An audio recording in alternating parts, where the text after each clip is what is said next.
नमस्कार दोस्तों, आज आप लोग इस वीडियो में लेकर आए हैं बीपीएससी टीचर का जो है मिशन 50 आईएएस का जो है प्रैक्टिस सेट नंबर 5 को। इसमें 5 ऑप्शन के साथ दिया गया है प्रैक्टिस सेट। ये बिहार बीपीएससी टीचर के लिए दिया गया है। तो दोस्तों, आपको हमें उम्मीद है कि यह वीडियो पसंद आएगा, क्योंकि इसमें जो अच्छे लेवल के प्रश्न शामिल किए गए हैं। यदि आप हमारे चैनल पर नए जुड़े हैं तो आप हमारे चैनल को सब्सक्राइब करें और बेल आइकन नोटिफिकेशन को ऑन कर लें, ताकि हमारी वीडियो सबसे पहले आप तक पहुंचे। तो चलिए दोस्तों, समय को देर न करते हुए आप अपना वीडियो का स्कोर में अंत में स्कोर जरूर बताइएगा कि आपका स्कोर इसमें कितना रहा। तो चलिए हम आज के सेशन को स्टार्ट करते हैं। भारतीय राष्ट्रीय कांग्रेस के निम्नलिखित में से कौन से सत्र में मौलिक अधिकार और राष्ट्रीय आर्थिक नीति के प्रस्तावों को पारित किया गया था? तो आपको बताना है कि कौन से भारतीय राष्ट्रीय कांग्रेस के सेशन में जो है यह मौलिक अधिकार के राष्ट्रीय आर्थिक नीति के प्रस्तावों को पारित किया गया था। तो आपका इसका राइट आंसर क्या हो जाएगा? ऑप्शन नंबर जो है इनमें से कोई नहीं हो जाएगा। इनमें से कोई नहीं, क्योंकि जो है यह कराची के अधिवेशन में जो है कराची के अधिवेशन कब हुआ था? तो 1931 में किया गया था। 1931 में ये पारित किया गया था। तो ऑप्शन नंबर इनमें से कोई नहीं हो जाएगा। ऑप्शन नंबर 5 है। लोकप्रिय तोलक पीएम की विषय वस्तु क्या है? तो तोलक पीएम की विषय वस्तु देखा जाए तो यह क्या है? तो व्याकरण एवं कविता है। व्याकरण एवं कविता ऑप्शन नंबर 4 इसका राइट आंसर हो जाएगा। सूची 1 सूची 2 को मिलान करना। तो चलिए मिलान करते हैं। तो दिया गया सूची 1 सूची 2 को मिलान करने के लिए। तो सासाराम में मकबरा किसका है? तो सभी लोग जानते हैं कि सासाराम में जो है ये बिहार के सासाराम में शेरशाह का मकबरा है। किसका? शेरशाह का। यानी कि 4 हो जाएगा, 1 के 4। फतेहपुर सीकरी में सभी लोग जानते हैं कि किसका मकबरा है? तो ये अकबर का मकबरा है। किसका? तो अकबर का हो जाएगा फतेहपुर सीकरी में। और जामा मस्जिद में एक किसका मकबरा है? तो जामा मस्जिद में आपका हो जाएगा शाहजहाँ का। कहाँ पे? शाहजहाँ का। और 4 मीनार में जो है मोहम्मद कुली कुतुब शाह हो जाएगा, यानी कि 1 हो जाएगा। तो दोस्तों, आपका इसका सही उत्तर हो जाएगा 4, 3, 2, 1। ऑप्शन नंबर ए इसका राइट आंसर हो जाएगा। भारत के सर्वोच्च न्यायालय के न्यायाधीशों के लिए नियुक्ति होने योग्य कितनी भारत के सर्वोच्च न्यायालय के न्यायाधीशों के लिए नियुक्त होने योग्य के लिए किसी व्यक्ति का उच्च न्यायालय में कितने साल तक अभ्यास करना चाहिए? तो किसी व्यक्ति को जो न्यायालय में नियुक्त करने के लिए जो है कम से कम उससे 10 साल होना अनिवार्य होता है। कितना? 10 वर्ष। तो दोस्तों, आपका इसका याद रखिएगा 10 वर्ष। ऑप्शन नंबर ये हो जाएगा, इनमें से कोई नहीं। अगला दिया गया कि भूमि पैमाइश के संदर्भ में भावोली का क्या अर्थ होता है? तो भावोली जो भूमि पैमाइश के अंतर्गत जो है क्या होता है? तो आपका इसका राइट आंसर होगा तैयार अनाज का अल्प भाग होता है। क्या? तैयार अनाज का अल्प भाग जो है इसको कहा जाता है। मंसूर और माधव किसके दरबार के मुख्य चित्रकार थे? तो मंसूर और माधव जो है ये किसके दरबार के मुख्य चित्रकार थे? तो सही उत्तर देगा 6 के बी, जहांगीर के दरबार में। ऑप्शन नंबर 20 का राइट आंसर देगा। जहांगीर के काल को जो चित्रकला का स्वर्णकाल कहा जाता है। किसका स्वर्णकाल? तो चित्रकला का। तो याद रखेगा। और जो किस स्वर्णकाल कहा जाता है? तो गुप्त शासन काल के स्वर्णकाल। ये याद रखेगा। अगला प्रश्न देखते हैं कि अल्तमगा भूदान किसने आरंभ किया था? तो अल्तमगा जो एक भूदान जो है किसने आरंभ किया था? तो सही उत्तर देगा ऑप्शन नंबर ए, जहांगीर के द्वारा जो है अल्तमगा भूदान आरंभ किया गया था। ऑप्शन नंबर ए इसका राइट आंसर देगा। ये ऑप्शन नंबर ए इसका राइट होगा जहांगीर जो था ये अकबर का जो बेटा था, याद रखिएगा। नेक्स्ट प्रश्न देखते हैं कि परिष्कृत औजारों का युग माना जाता है। तो परिष्कृत औजार का युग कब माना जाता है? तो सही उत्तर देगा नवपाषाण युग में जो है परिष्कृत औजार का युग माना जाता है, नवपाषाण काल में। ऑप्शन नंबर सी इसका राइट आंसर होगा। नवपाषाण काल में जो है लकड़ी के पहिए बनाना शुरू किया गया था। अगला प्रश्न दिया गया कि निकोलाओ मनुची जिसने जो है औरंगजेब के शासनकाल का विवरण दिया था, निवासी कहाँ का था? तो निकोलाओ जो था मनुची ये कहाँ का निवासी था? तो दोस्तों, यह जो निवासी था वेनिस का था। ऑप्शन नंबर 4 इसका राइट आंसर होगा। निकोलाओ मनुची जो था ये वेनिस का जो है यात्री था, जो औरंगजेब के शासनकाल में विवरण दिया था। कंदरिया महादेव मंदिर बनाया गया था। तो कंदरिया महादेव मंदिर बनवाया गया था किसके द्वारा? तो यह बनवाया गया था चंदेल शासकों के द्वारा। चंदेल शासकों ने जो है कंदरिया का जो है महादेव मंदिर बनाया था, चंदेल शासकों ने। नानक कार और बंध क्या है? तो नानक कार जो है और बंध क्या है? तो दोस्तों, यह जो है लगान मुक्त भूमि है। यह है लगान मुक्त भूमि, उस पर लगान नहीं लगाया जाता था। तो ऑप्शन नंबर 20 का राइट आंसर देगा। प्रश्न नंबर 12 दिया गया है कि मुगलों के शासनकाल में निम्न में से कौन सा शाही दस्तावेज नहीं था? तो कौन सा जो शाही दस्तावेज नहीं है तो मुगलों के शासनकाल का? तो सही उत्तर देगा ऑप्शन नंबर सी खुतवा। खुतवा जो था यह मुगलों शासनकाल का शाही दस्तावेज नहीं था, जबकि फरमान सनद और निशान जो था शाही दस्तावेज था। अगला प्रश्न है कि वह कौन सा प्रथम मुस्लिम लेखक था जिसने अपनी रचनाओं में हिंदी के शब्दों एवं भारतीय काव्य की कल्पनाओं एवं विषयों का प्रयोग किया था। तो आपको बताना है कि किसने जो है वो मुस्लिम लेखक का नाम बताना है जिसने अपनी रचनाओं में हिंदी शब्दों एवं भारतीय काव्य की कल्पनाओं का विषयों का उल्लेख किया है। तो यह उल्लेख किया था Amir Khusrau. Option number C इसका राइट आंसर, आमिर खुसरो ने यह उल्लेख किया था। प्रश्न नंबर 14 है कि मदुरई कोंडवन की उपाधि किसने धारण किया था। तो मदुरई कोंडवन की उपाधि जो किसने धारण किया था, तो यह धारण करने वाला शासक थे परांतक। ऑप्शन नंबर इसका राइट परांतक। उस राजवंश का नाम क्या है जिसने हत्या कर सत्ता हथियाई और जिसका अंत भी हत्या द्वारा ही हुआ। तो आपको बताना है कि उस राजवंश का नाम क्या है जिसने हत्या कर सत्ता अपनाई थी और उसका भी अंत हत्या के द्वारा ही हुआ। तो सही उत्तर देगा ऑप्शन नंबर बी, शुंग वंश। संवैधानिक सभा की स्थापना किसने किया था। तो संवैधानिक सभा की स्थापना किसके द्वारा किया गया था। तो सभी लोग जानते हैं कि जब कैबिनेट मिशन भारत आया था, कब, तो 1946 में। कैबिनेट मिशन 1946 में जब भारत आया था तो उस समय संवैधानिक सभा की स्थापना किया गया था।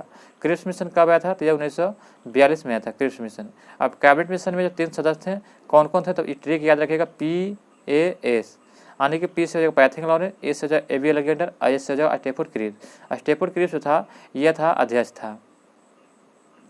अगला प्रश्न है दोस्तों कि शारदा नियम किससे संबंधित है। तो आपको बताना है कि शारदा नियम जो है किससे संबंधित है। तो सभी लोग जानते हैं कि शारदा नियम जो है ये आपका संबंधित है किससे, तो भारतीय विवाह व्यवस्था से। भारतीय विवाह व्यवस्था से जो शारदा नियम शामिल किया गया है। इसमें लड़कियों का उम्र निर्धारित किया गया था। अगला प्रश्न देखते हैं, निम्नलिखित में से कौन सा कथन सत्य है। तो कौन सा कथन सत्य है, तो राष्ट्रीय गान बंकिम चटर्जी ने रचना किया था, बिल्कुल सही है। राष्ट्रीय गान जो है बंकिम चंद्र चटर्जी के द्वारा रचना किया गया था। और भारतीय ध्वज में सबसे ऊपरी पंक्ति में हरे रंग का होता है, गलत है। ऊपरी में हरा नहीं बल्कि क्या होता है, केसरिया होता है। आगे भी देखते हैं कि चतुर्थ आंग्ल मैसूर युद्ध का तत्कालिक कारण क्या था। तो जब चतुर्थ आंग्ल मैसूर युद्ध हुआ था तो उसका तत्कालिक कारण क्या था, तो सही उत्तर देगा 19 का आपका ऑप्शन नंबर जो है 4। क्योंकि जो टीपू द्वारा अंग्रेजों की अधीनता स्वीकार न करना। टीपू कहा था कि हम जो अंग्रेजों की स्वाधीनता नहीं स्वीकार करेंगे, तो इसीलिए जो है चौथे आंग्ल मैसूर युद्ध का इसका तत्कालिक कारण था। तो ऑप्शन नंबर 4 इसका राइट आंसर हो जाएगा। और चौथे आंग्ल मैसूर युद्ध में जो है इसके सहायक संधि करवाया गया था, तो याद रखिएगा 1799 में। अखिल भारतीय कांग्रेस के 1889 के बम्बई अधिवेशन में कितनी भारतीय महिलाओं ने भाग लिया था। तो 1889 के बम्बई अधिवेशन में कितनी भारतीय महिलाओं ने भाग लिया था, तो इसमें देखा जाए तो 5 भारतीय महिलाओं ने भाग लिया था। ऑप्शन नंबर सी इसका राइट आंसर 5 है। प्राग ज्योतिष का प्राचीन नाम क्या था। तो प्राग ज्योतिष का प्राचीन नाम देखा जाए तो कामरूप है। क्या ऑप्शन नंबर इसका राइट होगा, कामरूप। राजगोपालाचारी योजना के बारे में सही कथन क्या है। तो राजगोपालाचारी योजना के बारे में देखा जाए तो उसने जो क्या किया था कि अनेक कांग्रेस जनों ने विरोध किया था। अनेक कांग्रेस जनों ने विरोध किया था राजगोपालाचारी योजना के बारे में। तो ऑप्शन नंबर 20 का राइट आंसर हो जाएगा। ऋग्वेद में कौन से वैदिक देवता सहस स्तंभों वाले भवन में निवास करते हुए थे। तो ऋग्वेद में कौन से वैदिक देवता जो सहर्ष स्तंभों वाले भवनों में निवास करते हुए वर्णित हैं। तो सही उत्तर क्या हो जाएगा, तो ऑप्शन नंबर इसका देखा जाए तो सही उत्तर देगा तो मित्र व वरुण। ऑप्शन नंबर 4 इसका राइट आंसर, मित्र और वरुण इसका राइट आंसर हो जाएगा। ब्लैक होल त्रासदी से का संबंध किससे है। तो ब्लैक होल घटना जो ये कब हुआ था, तो सभी लोग जानते हैं कि आपका इसका राइट आंसर होगा ऑप्शन नंबर जो है 24 का सी हो जाएगा। क्योंकि प्लासी की लड़ाई के समय ये ब्लैक होल की घटना जो हुआ था। इसमें क्या हुआ था कि जो है एक ही कमरे में जो है सिराजुद्दौला ने जो कई सारे अंग्रेजों को बंद कर दिया था, जिसमें जो है 23 बच्चे थे जिंदा। उसी में एक व्यक्ति था हॉलवेल, उसी ने इस घटना का जिक्र किया था। तो ऑप्शन नंबर सी इसका राइट आंसर देगा। राष्ट्रीय शैक्षणिक अनुसंधान और प्रशिक्षण परिषद NCERT की स्थापना कब किया गया था। तो राष्ट्रीय शैक्षणिक अनुसंधान और प्रशिक्षण की स्थापना जब परिषद का NCERT का जो स्थापना किया गया था कब, तो सही उत्तर हो जाएगा ऑप्शन नंबर हो जाएगा 4। 1961 में NCERT का स्थापना किया गया था। यजुर्वेद के मंत्रों से देवताओं का आह्वान करने वाले को क्या कहते थे। तो यजुर्वेद के मंत्रों से देवताओं का आह्वान करने वाले को क्या कहा जाता था, तो सही उत्तर देगा ऑप्शन नंबर सी याज्ञिक कहा जाता था। क्या चीज, याज्ञिक। किस वेद में दवाओं का विवरण मिलता है। तो दवाओं का विवरण देखा जाए तो यह अथर्ववेद में मिलता है। ऑप्शन नंबर 4 इसका राइट आंसर होगा। अथर्ववेद में जो है दवाओं का विवरण मिलता है। ऑप्शन नंबर 4 इसका राइट आंसर देगा। भारत में आगमन के बाद आर्यों ने सर्वप्रथम अपना निवास स्थान कहाँ बनाया था। तो भारत में आगमन के बाद जो है आर्यों ने सर्वप्रथम अपना निवास स्थान कहाँ बनाया था, तो सही उत्तर हो जाएगा ऑप्शन नंबर क्या, सब सैंध प्रदेश में। ऑप्शन नंबर 4 इसका राइट है। सब सैंध प्रदेश में जो है आर्यों ने अपना सर्वप्रथम निवास स्थान बनाया था। संविधान के किस अनुच्छेद में यह कहा गया है कि सभी सार्वजनिक स्थान सभी नागरिकों के खुले हुए हैं? तो संविधान के किस अनुच्छेद में यह कहा गया है कि सभी सार्वजनिक स्थान सभी नागरिकों के लिए खुले हुए हैं? तो इसका राइट आंसर होगा ऑप्शन नंबर जो है, यह अनुच्छेद जो है 15 के 2 में कहा गया, 15 के 2 में। तो ऑप्शन नंबर ये हो जाएगा, इनमें से कोई नहीं। बिहार के कितने जिले की सीमा नेपाल से लगती है? तो देखा जाए तो बिहार के जो है कुल 7 जिले हैं जो नेपाल से सीमा लगता है। क्या चीज़? 7 जिले। तो आपका इसका राइट आंसर होगा इनमें से कोई नहीं। कौन कौन हो जाएगा? तो पश्चिमी चंपारण हो जाएगा, पूर्वी चंपारण हो जाएगा, सीतामढ़ी, मधुबनी, सुपौल, अररिया और किशनगंज। ये 7 जिले जो है नेपाल से सीमा साझा करती है। नेक्स्ट प्रश्न देखते हैं दोस्तों। प्रश्न नंबर दिया गया 31 कि वांचुआ महोत्सव का संबंध किस जनजाति से है? तो वांचुआ एक महोत्सव है जिसका संबंध किस जनजाति से है? तो यह हो जाएगा तीवा जनजाति से। ऑप्शन नंबर जो है 4 इसका राइट आंसर होगा, तीवा जनजाति से जो है वांचुआ महोत्सव संबंधित है।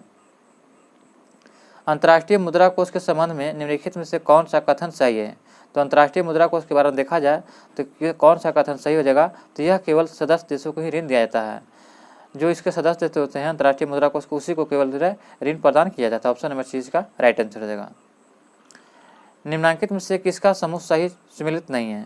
तो निम्नांकित में से किसका सही सुमेलित समूह नहीं है? तो 33 का आपका राइट आंसर होगा ऑप्शन नंबर हो जाएगा सी, क्रोमियम खनिज ईंधन है। क्रोमियम खनिज ईंधन एक गलत है।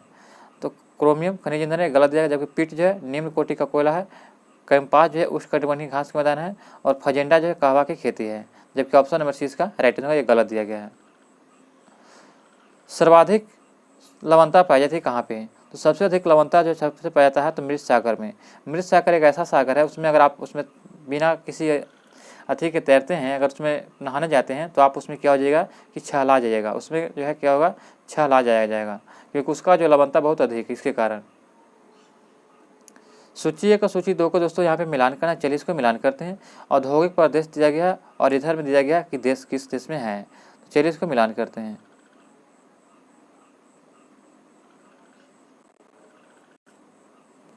तो यहाँ पे दिया है कि किंकी जो था यह आपका अर्कवाई देश में, कहाँ है? अर्कवाई देश में, यानी कि 3 हो जाएगा किंकी का। लोरेन जो है यह ओर्निको देश में, कहाँ? ओर्निको। और मिडलैंड से जो है यह कहाँ है? तो मिडलैंड से आपका हो जाएगा कोलोरेडी में। और न्यूलैंड जो है न्यू इंग्लैंड, यह कहाँ है? तो मारा नून में है, यानी कि 2 हो जाएगा। तो दोस्तों इसका राइट आंसर होगा 3142। 3142 ऑप्शन नंबर देखा जाए तो इसका राइट आंसर होगा 3142 ऑप्शन नंबर बी होगा इसका राइट आंसर। निम्नलिखित में से कौन सी प्रक्रिया शुष्क प्रदेशों में भू निर्माण में सर्वाधिक महत्वपूर्ण है? तो भू निर्माण में सर्वाधिक महत्वपूर्ण हो जाएगा तो सही होगा अपघर्षण। अपघर्षण एक प्रक्रिया है जो भू निर्माण में सर्वाधिक महत्वपूर्ण है। यहाँ पे सूची 1 और सूची 2 को मिलान करना है। तो चलिए सूची 1 और सूची 2 को मिलान करते हैं। दिया गया हमारा कि देश दिया गया और राजधानी दिया गया है। तो चलिए इसको मिलान करते हैं। सभी लोग जानते हैं कि इसके देश और राजधानी को मिलान करना है। तो यहाँ पर दिया गया है कि बोल्विया की राजधानी कहाँ है? तो बोल्विया की राजधानी जो है आपका कहाँ पे हो जाएगा? तो दोस्तों इसकी राजधानी जो है 37 है। तो यहाँ पे आपका राइट होगा। बोल्विया की राजधानी जो है ये आपका कहाँ पे हो जाएगा? तो ला पाज हो जाएगा। बोल्विया की राजधानी ला पाज हो जाएगा। अर्जेंटीना की राजधानी कहाँ है? तो ब्यूनस आयर्स। अर्जेंटीना की राजधानी ब्यूनस आयर्स। और चिली की राजधानी कहाँ है? तो ये होगा सेंटियागो। और पेरू की राजधानी लीमा हो जाएगा। तो दोस्तों आपका इसका राइट आंसर क्या हो जाएगा? तो ऑप्शन नंबर जो है यानी कि 2 हो जाएगा, option number B. Option number B इसका राइट होगा 2, 1, 4, 3। अगला प्रश्न देखते हैं दोस्तों कि सूची 1 और सूची 2 को मिलान कीजिए। तो यहाँ पे दिया गया है कि सूची 1 और सूची 2 को मिलान करना है। तो चलिए इसको मिलान करते हैं। दिया गया कि मुंडा जनजाति, तो मुंडा जनजाति से जो है कहाँ का है? तो ये झारखंड का निवासी है। कहाँ का है? तो ये झारखंड में हो जाएगा मुंडा जनजाति। टोंडा, तो टोंडा जनजाति तो कहाँ हो जाएगा? तो ये हो जाएगा तमिलनाडु में। टो से टोंडा, टो से तमिलनाडु। खांसी कहाँ है? तो खांसी जो है मेघालय में हो जाएगा और भील मध्य प्रदेश में। दोस्तों अगर ऐसे प्रश्न आते हैं तो आपको मान लिया कि किसी एक प्रश्न का मान लिया कि इसमें याद है, जैसे मान लिया कि मुंडा, तो मुंडा तो झारखंड से है, तो यानी कि 1 का 2 हो जाएगा। तो सबसे पहले जो 1 का 2 मिला लीजिए, तो सबसे पहले 1 का 2 देखते हैं किस में है, तो 1 का 2 सी आ जाएगा। अब बाकी कोई में नहीं है, हमें कन्फर्म है कि 1 का 2 2 होगा। तो सबसे पहले क्या हो जाएगा, ये मान लिए कि ये सब तो नहीं होगा। क्यों नहीं होगा, क्योंकि 1 का 2 हमें मिला जा रहा है, जबकि 1 में इसमें 3 दे रहा है, 4 दे रहा है, में 3 दे रहा है, तो 1 का 2 हो जाएगा। तो आपका इसका जो है यानी कि 100% हो जाता है कि ये आंसर सही होने की संभावना होता है। अगर मान लें कि ये आपको याद नहीं है, मान लें कि आप किसी और दूसरे को याद रखते हैं कि भील जनजाति जो कहाँ में है, तो भील जो है ये आपका मध्य प्रदेश का है, यानी कि भील मध्य प्रदेश का, ये मान लें कि आपको याद है। तो 4 का 2 हो जाएगा। तो चलिए 4 के ऑप्शन में 2 कहाँ देखते हैं, तो 2 हो जाएगा ऑप्शन नंबर 4 में दिया गया, यहाँ पे दिया गया 4 में। तो सबसे पहले क्या हो जाएगा, ये सब तो नहीं होगा, यानी कि तीनों क्या हो गया, कट गया। तो 100% याद है कि या तो ये होगा, 100% याद है क्या कि या तो ये होगा, लेकिन ये सब नहीं होगा। क्यों, क्योंकि अगर दूसरा देखते मिलाकर और दूसरा मिलाकर देखते हैं, कम से कम 1 2 याद रहना चाहिए, 1 2। तो ये तो कन्फर्म हो गया कि इनमें से जो है ये नहीं होगा, ये भी नहीं होगा। यहाँ पे देखते हैं दोस्तों, भील दिया गया ना, तो भील तो मत प्रदेश ठीक ही है। फिर से देखते हैं, मुंडा यदि कहाँ का, तो ये झारखंड का है दोस्तों, तो झारखंड हो जाएगा। टोंडा कहाँ का है, तो टोंडा हो जाएगा अब तक कहाँ पे, तो तमिलनाडु का हो जाएगा टोंडा। टोंड जनजाति कहाँ हो जाएगा, तो भील मुंडा हो जाएगा 3। सॉरी फ्रेंड्स, यहाँ पे गलती हो रहा था। मुंडा जनजाति कहाँ था, तो झारखंड का था, यानी कि 1 के 3 हो जाएगा। तो 1 का 3 कौन कौन हो गया, तो यानी कि 1 में भी दिया गया है और 3 4 में भी दिया गया है। तो समझिए कि दोनों खत्म हो जाएगा, यानी कि बच गया हमारे पास 2 ऑप्शन, 50-50 हो गया। तो 50-50 होगा। मान लीजिए और किसी का याद है, दोनों में 3 3 दिया गया है। और देखते हैं किसी का याद, मान लीजिए कि भील का हमें याद है, तो भील का देखेंगे कहाँ का, मध्य प्रदेश। तो मध्य प्रदेश का क्या हो जाएगा, 2 हो जाएगा। तो 2 अंतिम में किसका है, तो 4, तो ये खत्म हो जाएगा, ये भी खत्म हो जाएगा क्योंकि इसके अंत में 4 है। तो यहाँ पे हो जाएगा 2 पड़ गया। तो आपका इसका 100% हो जाएगा कि 4 आंसर सही हो जाएगा। तो ऑप्शन नंबर 4 इसका राइट आंसर सही हो जाएगा। अगला प्रश्न देखते हैं। तो इस प्रकार से आप एग्जाम में मिला सकते हैं। भारत के निम्नलिखित राज्यों में से किसमें सस्य संयोजक प्रदेश सर्वाधिक है, तो भारत के निम्नलिखित राज्यों में से किसमें जो है सस्य संयोजक प्रदेश सर्वाधिक है, तो दोस्तों आपका इसका राइट आंसर हो जाएगा ऑप्शन नंबर जो है सी हो जाएगा, उत्तर प्रदेश में सर्वाधिक है। ऑप्शन नंबर सी इसका राइट है, उत्तर प्रदेश में। निम्नलिखित में से किस नदी का स्रोत मैकाल की श्रेणी से नहीं है, तो मैकाल की श्रेणी से नहीं है, तो राइट आंसर हो जाएगा ऑप्शन नंबर 4, महानदी का जो उद्गम मैकाल की श्रेणी से नहीं है। ये ऑप्शन नंबर 4 इसका राइट आंसर होगा। ये छत्तीसगढ़ के जो है पहाड़ी से, रायपुर के पहाड़ी से निकलता है। अधोलिखित में से कौन सी ठंडी धारा नहीं है, तो ठंडी धारा नहीं है, तो दोस्तों आपका इसका राइट आंसर होगा ब्राज़ील की धारा जो ठंडी धारा नहीं है, जबकि ये गर्म धारा है। पेरू धारा, लेब्राडोर, फॉकलैंड सभी क्या है, तो ठंडी जल धारा है। निम्नलिखित स्थानों में से किसका वार्षिक तापांतर सर्वाधिक है, तो वार्षिक तापांतर देखा जाए तो इसका हो जाएगा त्रिवेंद्रम का।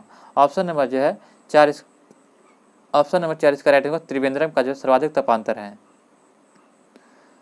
भारवाही पशु लामा कहाँ पाए जाते हैं, तो भारवाही पशु लामा है जो कहाँ पाए जाते हैं, तो एंडीज में। ऑप्शन नंबर जो 4 इसका राइट होगा, एंडीज में पाए जाते हैं। इबनी तथा मोहोगनी वृक्ष संबंधित है किससे, तो यह संबंधित है उष्णकटिबंधीय सदाबहार वन से। उष्णकटिबंधीय सदाबहार वन में जो है यह इबनी और मोहोगनी वृक्ष संबंधित है। सेल का यांत्रिक तुल्यमान रूप है, तो सेल का यांत्रिक तुल्यमान रूप कौन हो जाएगा, तो 45 का हो जाएगा ऑप्शन नंबर सी, शिष्ट हो जाएगा, शिष्ट। मौना लोवा एक सक्रिय ज्वालामुखी कहाँ का है, तो मौना लोवा सक्रिय ज्वालामुखी कहाँ है, तो हवाई द्वीप का। ऑप्शन नंबर क्या हो जाएगा, तो सी इसका राइट है, हवाई द्वीप का। निम्नलिखित में से किस युग में पृथ्वी लगभग बर्फ से ढकी हुई थी, तो पृथ्वी जो है बर्फ से ढकी हुई थी, तो आपका इसका राइट आंसर ऑप्शन नंबर जो है सी हो जाएगा, प्लीस्टोसीन में। प्लीस्टोसीन युग में जो है ये जो पृथ्वी जो थी बर्फ से ढकी हुई थी। उपजाऊ मिट्टी जो कृषि के योग है में पीएच मान की संभावना होती है, तो इसमें पीएच मान की संभावना कितना था जो उपजाऊ मिट्टी होती है, तो आपका इसका राइट आंसर होगा 6 से 7 के बीच। ऑप्शन नंबर सी इसका राइट आंसर हो जाएगा। निम्नलिखित में से कौन सा पतन रासायनिक उत्पादों के निर्यात एवं आयात के प्रमुख केंद्र के रूप में विकसित हो रहा है, तो आपको इसका राइट आंसर हो जाएगा ऑप्शन नंबर ए, यह दहेज हो जाएगा। ऑप्शन नंबर ए इसका राइट आंसर दहेज। अगला प्रश्न है कि चागोस द्वीप समूह किस महासागर में स्थित है, तो देखा जाए तो चागोस जो है द्वीप समूह जो किस महासागर में स्थित है, तो यह हो जाएगा मध्य हिंद महासागर में। मध्य जो है हिंद महासागर में। तो आपका इसका राइट आंसर क्या होगा, तो इनमें से कोई नहीं हो जाएगा, ऑप्शन नंबर 5। अगला प्रश्न है कि इंडिया साइज सर्वेक्षण किस केंद्रीय मंत्रालय द्वारा प्रारंभ किया गया था। तो यह प्रारंभ किया गया था आपका आप क्या हो जाएगा कि कपड़ा मंत्रालय एवं national institute of fashion and technology ने संयुक्त रूप से किया था। कौन किया था, तो कपड़ा मंत्रालय एवं national institute of the fashion and technology ने संयुक्त रूप से किया था। तो आपका इसका राइट आंसर उपयुक्त में से कोई नहीं हो जाएगा। अकबर के दरबार में आने वाला पहला व्यक्ति कौन था। तो सभी लोग जानते हैं कि अकबर के दरबार में पहला आने वाला व्यक्ति कौन था, तो रॉल्फ फिच था। कौन, रॉल्फ फिच। रॉल्फ फिच था जो अकबर के दरबार में पहला व्यक्ति आने वाला था, जो कब आया था, तो 1588 में आया था, 88-87 के आसपास आया था। निम्नलिखित में से एक भारतीय संविधान के अंतर्गत राज्य का नेतृत्व सकता तो नहीं है। तो नहीं है, तो इस जगह आपका राइट आंसर क्या हो जाएगा, तो लोक कल्याण की वृत्ति करना है, एक रूप सिविल संहिता प्राप्त करना ये भी है,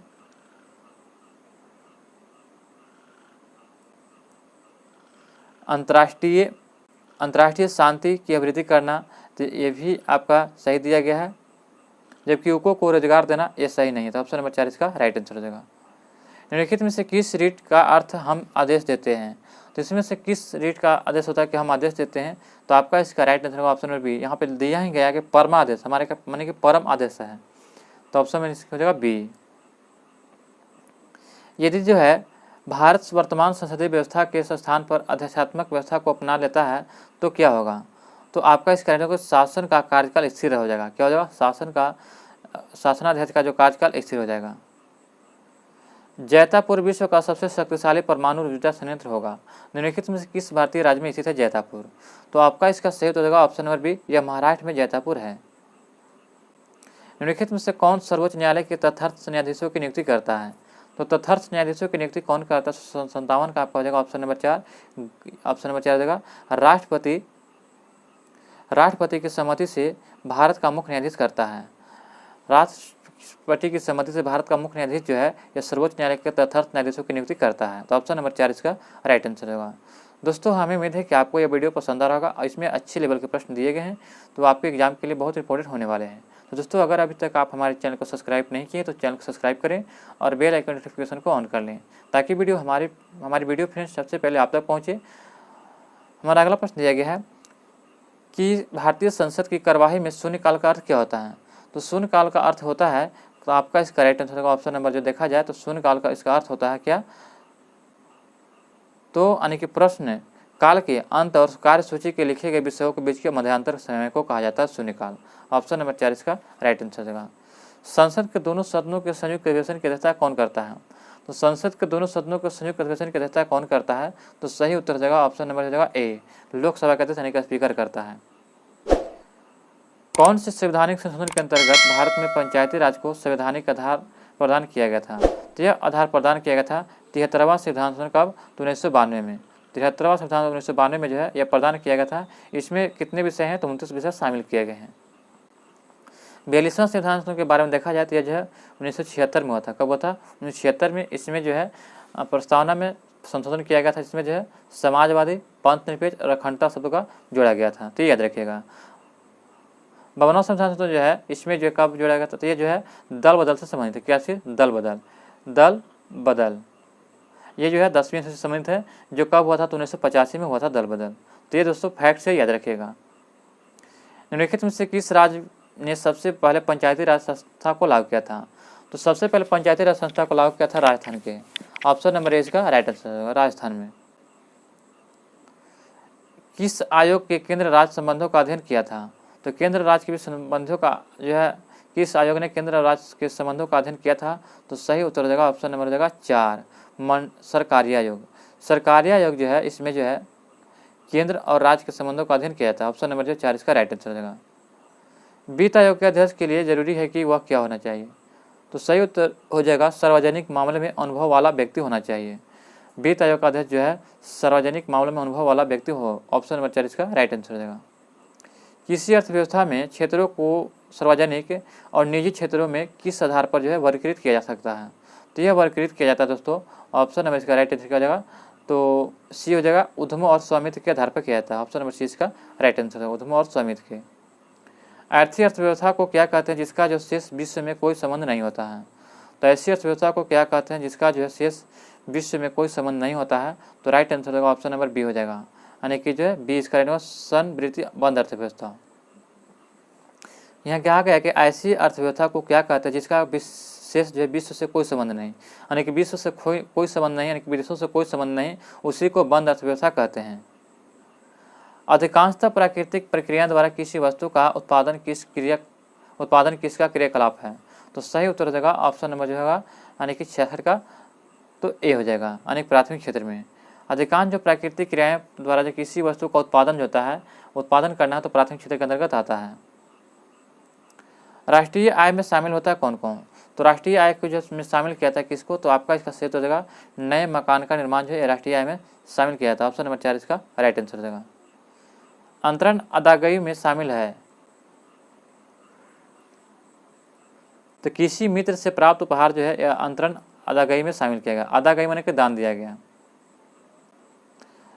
निम्नलिखित में से कौन सी एजेंसी भारत में राष्ट्रीय आय के आकलन के लिए उत्तरदायी होता है? तो सभी लोग जानते हैं कि राष्ट्रीय आय के आकलन के लिए कौन करता है, तो आपका इसका राइट आंसर होगा ऑप्शन नंबर बी CSO केंद्रीय सांख्यिकी संगठन के द्वारा यह उत्तरदायी होता है।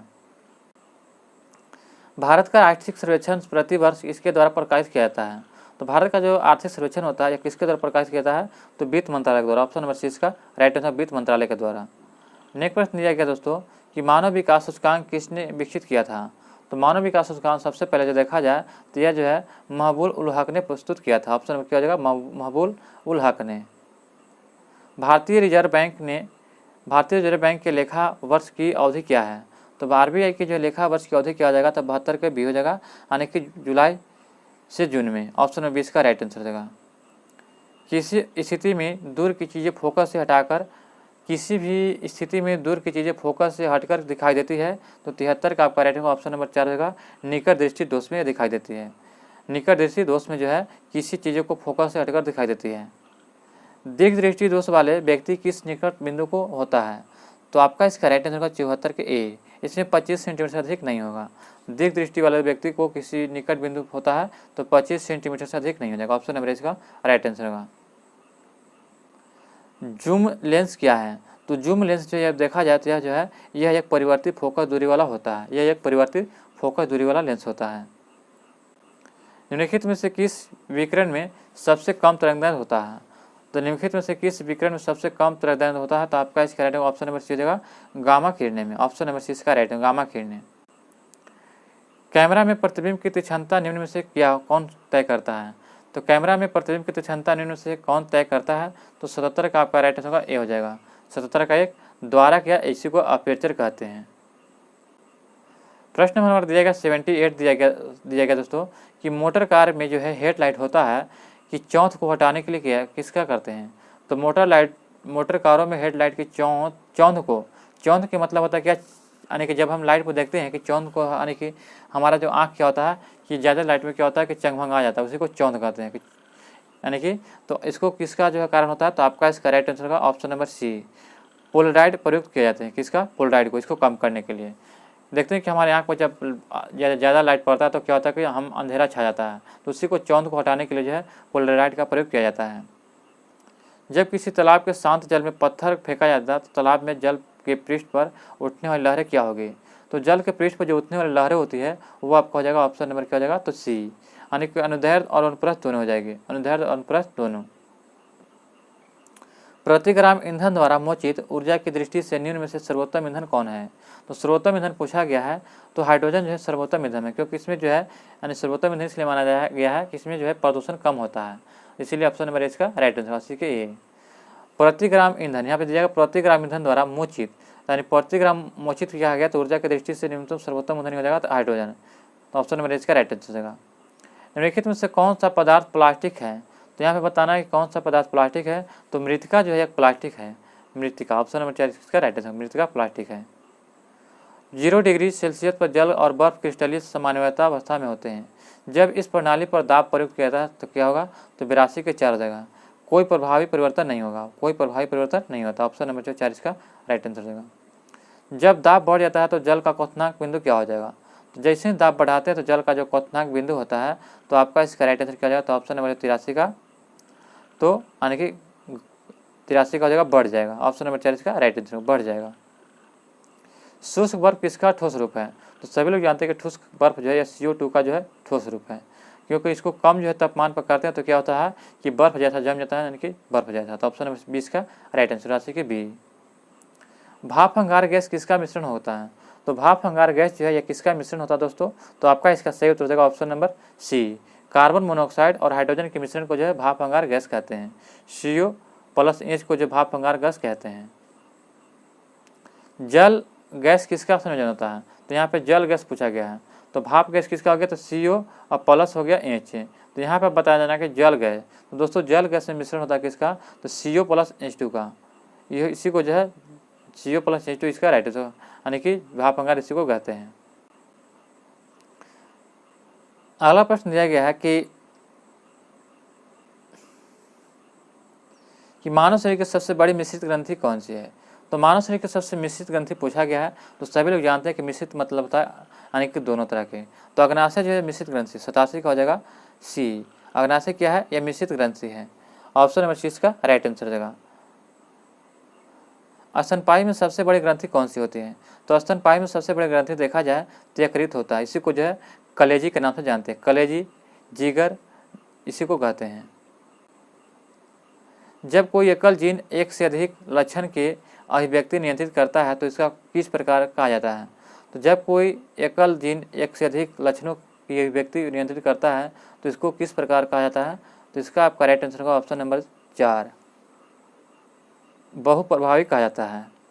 इंसुलिन का आविष्कार किसने किया था? तो सभी लोग जानते हैं कि इंसुलिन का आविष्कार जो है ये VVI प्रश्न है, हर बार पूछे जाते हैं, तो बेंटिंग के द्वारा किया गया था। ऑप्शन नंबर जो है ए इसका राइट आंसर, बेंटिंग और बेस्ट के द्वारा जो है ऑप्शन नंबर इसका राइट आंसर होगा, 90 के ए हो जाएगा।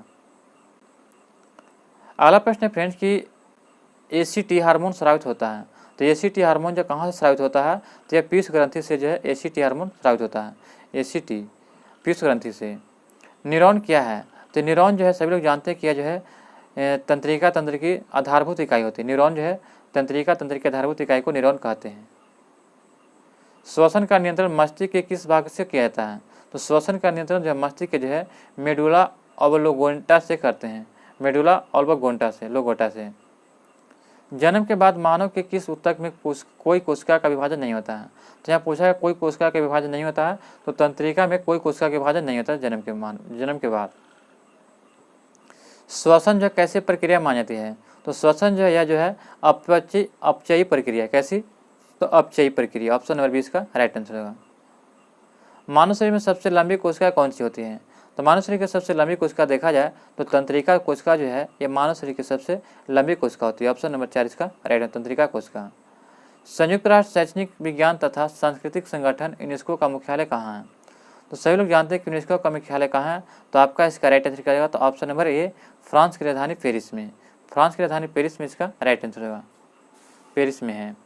तो याद रखिएगा, एक होता है यूनिसेफ, यहाँ यूनेस्को है, एक यूनिसेफ होता है, तो यूनिसेफ वाला हो जाएगा तो न्यूयॉर्क में, याद रखिएगा, दोनों में कन्फ्यूजन नहीं रखिएगा।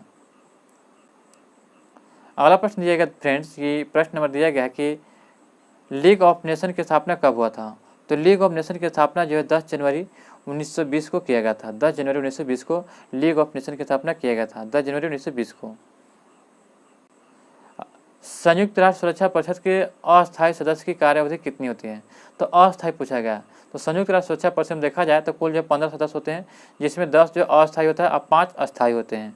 तो इसमें अस्थायी का कार्यकाल पूछा गया है, तो 99 का आपका राइट होगा 2 वर्ष का होता है। ऑप्शन नंबर 20 का राइट होगा 2 वर्ष का। संयुक्त राष्ट्र संघ के महासचिव नियुक्त किसने किया? संयुक्त राष्ट्र संघ के महासचिव की नियुक्ति किसके द्वारा किया जाता है? तो यह किया जाता है सुरक्षा परिषद की सिफारिशों पर महासभा द्वारा। ऑप्शन नंबर 4 इसका राइट आंसर देगा। मौर्य साम्राज्य की स्थापना कब हुआ था? तो मौर्य साम्राज्य की स्थापना किसने किया था? तो चंद्रगुप्त मौर्य ने किया था। तो कब किया था? तो आपका इसका राइट आंसर होगा ऑप्शन नंबर बी, 322 ईसा पूर्व में जो है यह किया गया, 322 ईसा पूर्व में। ऑप्शन नंबर जो है 20 का राइट आंसर देगा। बिहार से प्राप्त होने वाले अशोक के स्तंभ कौन सा नहीं है? तो बिहार से प्राप्त होने वाले अशोक के स्तंभ कौन सा नहीं है? तो सही उत्तर देगा ऑप्शन नंबर सी, रुक्मनदेही। रुक्मनदेही जो बिहार से प्राप्त होने वाला स्तंभ उपलेख नहीं है, जबकि लौरिया राज, लौरिया रानीगढ़ और रामपुर वाई सभी जो बिहार से प्राप्त होने वाला अशोक के स्तंभ लेख हैं। अजातशत्रु ने किस राज्य के साथ युद्ध में प्रथम बार रथ, मुसल तथा महाशिलाकंटक नामक हथियार का प्रयोग किया था? तो यह प्रयोग किया था लिच्छविक के साथ। लिच्छविक में जब आक्रमण किया था उस समय जो था यानी कि रथ, मुसल और महाशिलाकंटक। रथ, मुसल मतलब हमारा, महाशिलाकंटक मतलब क्या होता था कि बड़े बड़े पत्थर होता था, उसको जो गुलेल के जैसे बना करके इस प्रकार से तीर करके इसमें बड़े पत्थर लगा करके छोड़ा जाता, ये आराम से यानी कि जा करके दुश्मनों पर गिरता था। तो इसी को जो महाशिलाकंटक और रथ, मुसल कहते हैं, याद रखिएगा। शेर खां बिहार से किस शासक संरक्षक नियुक्त किया गया था? तो शेर खां का बिहार के किस शासक संरक्षक नियुक्त किया गया था? तो सही उत्तर होगा ऑप्शन नंबर बी, जलाल खां को नियुक्त किया गया था। किस वर्ष सिकंदर लोदी से पराजित होकर जौनपुर में सुल्तान हुसैन शाह सरकी ने बिहार में शरण लिया था? तो सही उत्तर होगा ऑप्शन नंबर ए, 1419 में जो है ये सिकंदर लोदी से पराजित होकर जो है जौनपुर के सुल्तान हुसैन शाह सरकी ने जहाँ बिहार में शरण प्राप्त किया था। ऑप्शन नंबर ए इसका राइट आंसर होगा। तो ये याद रखिएगा। लोदी वंश का संस्थापक कौन है? तो बहलोल लोदी है। और इसके अंतिम शासक कौन है? तो इब्राहिम लोदी हैं, जो 1526 में जो है इब्राहिम लोदी जो है बाबर के साथ युद्ध में हार गया था। तो याद रखिएगा। अगला प्रश्न देखते हैं फ्रेंड्स। प्रश्न नंबर 6 दिया गया है कि बिहार के प्रशासन को चलाने के लिए कब अंग्रेज निरीक्षक नियुक्त किया गया था? तो यह नियुक्त किया गया था 1769 में। 1769 में जो था बिहार के प्रशासन को चलाने के लिए जो है एक अंग्रेज निरीक्षक का नियुक्त किया गया था। निम्नलिखित में से कौन एक ठीक सुमेलित है? तो ठीक सुमेलित है तो ऑप्शन नंबर होगा जयप्रकाश नारायण जो थे ये दरभंगा से हैं, ये बिल्कुल सही है। तो ऑप्शन नंबर इसका राइट आंसर होगा ऑप्शन नंबर ए, जबकि अन्य क्या है गलत है। जयप्रकाश नारायण अपने साथियों के साथ कहाँ से जेल की दीवार फांदकर भागने में सफल हुए थे? तो ये फांद कर भागे थे कहाँ से? हजारीबाग जेल से। और वहीं से भाग करके जो है नेपाल चले गए थे और वहाँ से जो है आज़ाद दस्ता का स्थापना किया था। तो ये इसका राइट आंसर, भारत छोड़ो आंदोलन 1942 के समय भाग गए। बिहार में शहरी स्थानीय निकायों, नगर निगम, नगर परिषद और नगर पंचायत के चुनाव अंतिम बार कब हुआ था? तो सही उत्तर देगा ऑप्शन नंबर 4, 2007 में, मई 2007 में किया गया था। ऑप्शन नंबर 4 इसका राइट आंसर हो जाएगा। बिहार में शहरी स्थानीय निकायों को नगर निगम और नगर परिषद, नगर पंचायत का अंतिम चुनाव जो है ये 2007 में किया गया था, मई 2007 में। बिहार में वार्डों की संख्या कितनी है? तो बिहार में वार्डों की संख्या देखा जाए तो ऑप्शन नंबर ये हो जाएगा 2963। बिहार में कुल जो है 2963 वार्ड हैं। बिहार राज्य में कहाँ से बॉक्साइट का उत्पादन होता है? तो बॉक्साइट पूछा जा रहा है। तो दोस्तों बॉक्साइट जो है कहाँ से प्राप्त किया जाता है? तो आपका इसका राइट आंसर क्या जाएगा? तो ऑप्शन नंबर खड़गपुर की पहाड़ी से। ऑप्शन नंबर इसका खड़गपुर की पहाड़ी से जो है बॉक्साइट प्राप्त किया जाता है। तो ये याद रखिएगा। अभ्रक प्रधान विशिष्ट चट्टानें जिलों के किस समूह में पाई जाती हैं? तो अभ्रक प्रधान विशिष्ट चट्टानें जो है जिले के किस समूह में पाई जाती है? तो 112 का आपका राइट ऑप्शन नंबर 4 हो जाएगा, बांका, जमुई और नवादा जिले से। ऑप्शन नंबर 4 इसका राइट आंसर हो जाएगा। बिहार के किस जिले में ग्रेनाइट पत्थर पाया जाता है? तो ग्रेनाइट पत्थर कहाँ पाया जाता है बिहार के किस जिले में? तो आपका इसका राइट आंसर क्या हो जाएगा? तो ऑप्शन नंबर हो जाएगा 4, यानी कि सहरसा से पाया जाता है ग्रेनाइट शिस्ट। बिहार के पूर्णिया बेसिन के 4 जिलों में से किसके द्वारा पेट्रोलियम एवं प्राकृतिक गैस की पूर्ण क्षीण अनुप्रज्ञप्ति स्वीकृति की गई है? तो यह स्वीकृति किया गया है ऑप्शन नंबर सी हो जाएगा, तेल एवं प्राकृतिक गैस कॉरपोरेशन के द्वारा। तेल एवं प्राकृतिक गैस कॉरपोरेशन के द्वारा जो है बिहार के पूर्णिया बेसिन के जो 4 जिलों में जो है पेट्रोलियम एवं प्राकृतिक गैस की पूर्ण क्षीण अनुज्ञप्ति स्वीकृति की गई है। तो ऑप्शन नंबर जो सी इसका राइट आंसर होगा। दोस्तों हमें उम्मीद है कि आपको ये वीडियो पसंद आ रहा होगा। अभी तक आप हमारे चैनल को सब्सक्राइब नहीं किए दोस्तों तो चैनल को सब्सक्राइब कर लें और बेल आइकन नोटिफिकेशन को ऑन कर लें। आगे के प्रश्न देखते हैं दोस्तों। तो बत्तख के लिए प्रसिद्ध अभयारण्य कौन है? तो बत्तख के लिए जहाँ पे बत्तख रखा गया उसके लिए प्रसिद्ध अभयारण्य होगा नगी डैम। नागी नकटी जो है कहाँ? तो बिहार में, ये याद रखेगा, जमुई में। अगला प्रश्न है कि खाद्यान्न उत्पादक राज्यों में बिहार का स्थान भारत में कैमा है? तो खाद्यान्न उत्पादन में बिहार का जो भारत में स्थान है तो 8वां स्थान हो जाएगा। ऑप्शन नंबर सी इसका राइट आंसर हो जाएगा। मरुआ का सर्वाधिक उत्पादन किस जिले में होता है? मरुआ जो होता है, जिससे कहे कि मतलब होता है कि मरुआ क्या होता है कि जैसे देखेंगे कि मरुआ की लिट्टी बनती है, यानी कि जो है मरुआ की लिट्टी बनती है जब जो है क्या आता है तो जितिया आता है तो उस समय जो मरुआ की लिट्टी खाना अनिवार्य हो जाता है। तो इसी को जो मरुआ का सर्वाधिक उत्पादन किस जिले में होता है? तो बिहार का आपका राइट होगा ऑप्शन नंबर हो जाएगा ए, दरभंगा जिले में सबसे अधिक होता है मरुआ की खेती। बिहार में किस नगर में सिगरेट का कारखाना है? तो बिहार के किस नगर में सिगरेट का कारखाना है? तो दोस्तों मुंगेर में इसका राइट आंसर होगा, मुंगेर में। बिहार के किस स्थान से पूरा पाषाण युग अवशेष मिले हैं? तो पूरा पाषाण युग के अवशेष जो मिला है ये बिहार के जो है मुंगेर जिला से मिला। ऑप्शन नंबर जो है 20 का राइट है, मुंगेर जिला से। बिहार में शिशु मृत्यु दर वर्ष 2011 में कितना था? तो वर्ष 2011 के अनुसार देखा जाए तो 61 था। बिहार में जो है शिशु मृत्यु दर कितना था? तो 61, इसका राइट है, ऑप्शन नंबर इसका राइट आंसर देगा। अगला प्रश्न हमारा दिया गया कि गोल घर का निर्माण किस गवर्नर जनरल के समय हुआ था? तो गोल घर का निर्माण जो है किस गवर्नर जनरल के समय हुआ था? तो आपका इसका राइट आंसर होगा option number C, Lord Cornwallis के समय जो है पटना का जो गोल घर है इसके समय निर्माण किया गया था। वह गोल घर किस लिए बनाया गया था? तो उसमें अनाज रखने के लिए। किस लिए? अनाज रखने के लिए। पटना स्थित जो है विश्वविख्यात खुदा बख्श लाइब्रेरी की स्थापना कब हुआ था? तो पटना में जो है विश्वविख्यात खुदा बख्श लाइब्रेरी है, इसकी स्थापना देखा जाए तो किया गया था 1891 में। ऑप्शन नंबर 4 इसका राइट आंसर दे देगा। दोस्तों यहाँ से जो है 123 से 133 तक मैथ रीजनिंग का प्रश्न है, तो चलिए इसको जो स्किप करते हुए यहाँ पर जीके जिस प्रश्न को देखते हैं। आप जो इससे जो है बना लीजिएगा, आपको PDF प्रोवाइड कर दिया जाएगा टेलीग्राम पे। अगर आप टेलीग्राम से नहीं जुड़े हैं तो आप टेलीग्राम से जुड़ जाइएगा। अगला प्रश्न है कि प्रधानमंत्री आत्मनिर्भर स्वस्थ भारत योजना की शुरुआत किस जिले में की गई थी? तो प्रधानमंत्री आत्मनिर्भर स्वस्थ भारत योजना की शुरुआत जो है ये किस जिले में की गई थी? तो 33 का आपका राइट आंसर क्या हो जाएगा? तो ऑप्शन नंबर जाएगा सी हो जाएगा, यानी कि वाराणसी से शुरू किया गया था।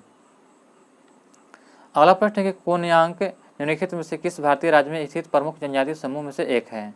तो सही उत्तर हो जाएगा कोन्यांक जो है यह नागालैंड की जो है एक प्रमुख जनजाति है, नागालैंड की। ऑप्शन नंबर 20 का राइट आंसर हो जाएगा। सिंगरेनी जो है निम्नलिखित में से किस भारतीय राज्य की एक गांव है? तो सही उत्तर देगा यह जो सिंगरेनी है तेलंगाना की एक गांव है। ऑप्शन नंबर इसका राइट है, तेलंगाना की। लोकतंत्र के लिए शिखर सम्मेलन निम्नलिखित में से किस देश द्वारा आयोजित एक आभासी शिखर सम्मेलन है? तो 36 का आपका राइट आंसर होगा ऑप्शन नंबर बी, अमेरिका का जो है यह लोकतंत्र के शिखर सम्मेलन जो है यह अमेरिका देश का जो आयोजित एक आभासी शिखर सम्मेलन था। बिहार में द्विसदनीय विधानसभा का जिक्र किस अनुच्छेद में किया गया है?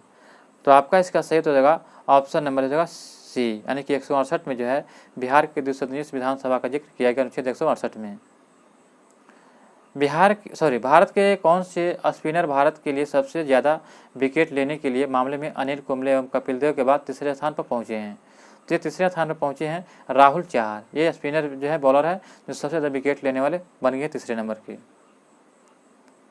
अगला प्रश्न हमारा दिया गया दोस्तों कि अंतर्राष्ट्रीय स्वतंत्रता से पूर्व बिहार के पहले गवर्नर जनरल कौन थे? तो स्वतंत्रता से पूर्व पूछा गया है, तो आपका इसका राइट आंसर क्या हो जाएगा? तो सर जेम्स डेविड शिफ्टन जो थे, यानी कि सर जेम्स डेविड शिफ्टन जो थे इस स्वतंत्रता से पूर्व बिहार के पहले गवर्नर थे। दोस्तों ये प्रश्न जो VVI प्रश्न है, क्योंकि जो है यह BPSC में पूछा गया प्रश्न है, तो ये याद रखिएगा कि स्वतंत्रता से पूर्व बिहार के पहले गवर्नर कौन थे? तो सर जेम्स डेविड शिफ्टन, यानी कि आपका नंबर 6 का राइट आंसर हो जाएगा। अंतर्राष्ट्रीय मुद्रा कोष IMF की नई डिप्टी मैनेजिंग डायरेक्टर निम्न में से किसने बनाया गया है? तो यह बनाया गया है ऑप्शन नंबर सी हो जाएगा गीता गोपीनाथ को। ऑप्शन नंबर 6 का राइट आंसर हो जाएगा। असम राज्य सरकार ने राज्य का सर्वोच्च नागरिक सम्मान असम वैभव निम्न में से किससे प्रदान करने की घोषणा किया है? तो यह प्रदान करने की घोषणा की 41 को हो जाएगा ये रतन टाटा को।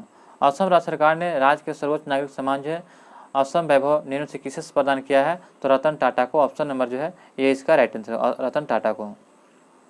अरुणाचल प्रदेश सरकार ने निम्न में से किस फिल्म अभिनेता को राज्य का नया ब्रांड एम्बेसडर नियुक्त किया गया है? तो अरुणाचल प्रदेश में नियुक्त किया गया किसको? तो आपका इसका सही उत्तर हो जाएगा संजय दत्त को। जो है अरुणाचल प्रदेश सरकार ने फिल्म अभिनेता को जो है राज्य का नया ब्रांड एम्बेसडर नियुक्त किया गया संजय दत्त को। हाल ही में किस राज्य के पुलिस ने call your cop mobile app launch किया है? तो हाल ही में किस राज्य की पुलिस ने call your cop mobile app launch किया है? तो 43 का आपका right answer option number 4 Nagaland ने यह लॉन्च किया है। विश्व एथलेटिक्स ने किसको women of the year award से सम्मानित किया है? तो यह सम्मानित किया गया ऑप्शन नंबर ए जगह अंजू बॉबी जॉर्ज को। अंजू बॉबी जॉर्ज को जो है यह सम्मानित किया गया women of the year award से। ऑप्शन नंबर ए इसका राइट आंसर हो जाएगा। राष्ट्रीय प्रदूषण नियंत्रक दिवस निम्न में से किस दिन मनाया जाता है? तो आपका इसका राइट आंसर होगा राष्ट्रीय प्रदूषण नियंत्रक दिवस निम्न में से किस दिन मनाया जाता है?